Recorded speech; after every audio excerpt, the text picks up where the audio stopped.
જી તો આજે અમેરિકાના રાષ્ટ્રપતિ ડોનાલ્ડ ટ્રમ્પનું જે નિવેદન આવ્યું અને એમણે કહ્યું કે અહીંયાથી તેઓ ઈરાન સાથે કોઈપણ પ્રકારની ડીલ હવે અહીંયાથી નથી કરવા માગતા, એને લઈને આજે બજાર થોડુંક નર્વસ રહેતું દેખાયું છે. જો કે આ નિવેદન બાદ આપણને ડાઉ ફ્યુચર્સની અંદર પણ મોટો ઘટાડો આવતો જોવા મળ્યો અને જે યુરોપના બજારો હતા ત્યાં પણ એક ઘટાડો આવ્યો. આ બધાની વચ્ચે ભારતીય બજારની અંદર પણ એક મોટો ઘટાડો આપણને આવતો જોવા મળ્યો અને આજના દિવસે સેન્સેક્સ અને નિફ્ટી જુઓ ઓલમોસ્ટ 2% જેટલા ઘટીને આપણને બંધ થતા દેખાય અને બેંક નિફ્ટીની અંદર તો 2.5%નો ઓલમોસ્ટ 1450 પોઈન્ટનો ઘટાડો આજે આપણને ત્યાં આવતો જોવા મળ્યો છે. બ્રોડર માર્કેટ પણ આના કહેરમાંથી આજના દિવસે બચ્યા નથી. મિડ કેપ અને સ્મોલ કેપ પણ એક મોટા ઘટાડા સાથે જ આજના દિવસે બંધ થયા છે.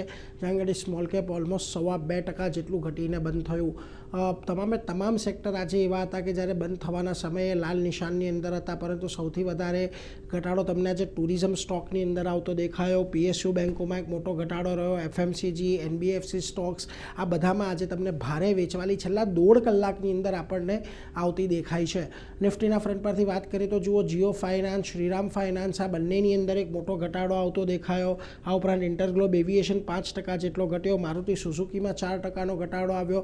માત્ર નિફ્ટીમાં 3 સ્ટોક એવા હતા કે જે ગ્રીન ઝોનની અંદર બંધ થયા છે. ONGC, હિન્ડાલ્કો અને બજાજ ઓટો. એમાં પણ જો બજાજ ઓટો અને હિન્ડાલ્કોમાં એવી કોઈ બહુ મોટી તેજી નથી, એટલે ખાસી એવી નરમાશ આજે આપણને બજારની અંદર જોવા મળી છે. મિડ કેપની વાત કરી લઈએ તો ત્યાં પણ આજના દિવસે એક મોટો કડાકો તમને L&T ફાઇનાન્સ, જ્યુબિલન્ટ ફૂડ, 361 આ રીતે બિરલા કેપિટલ એ બધાની અંદર જોવા મળ્યો છે. જો કે કલ્યાણ જ્વેલર્સમાં ગઈકાલના ઘટાડા બાદ આજે થોડીક રિકવરી આપણને સારી એવી આવતી દેખાય. આ ઉપરાંત નાલ્કો, પ્રીમિયમ એનર્જીઝ અને BSCની અંદર થોડી ઘણી ખરીદદારી જોવા મળી છે. બાકી મોટે ભાગે આજની માર્કેટ બ્રેડ પણ આપણને નેગેટિવ જોવા મળી હતી.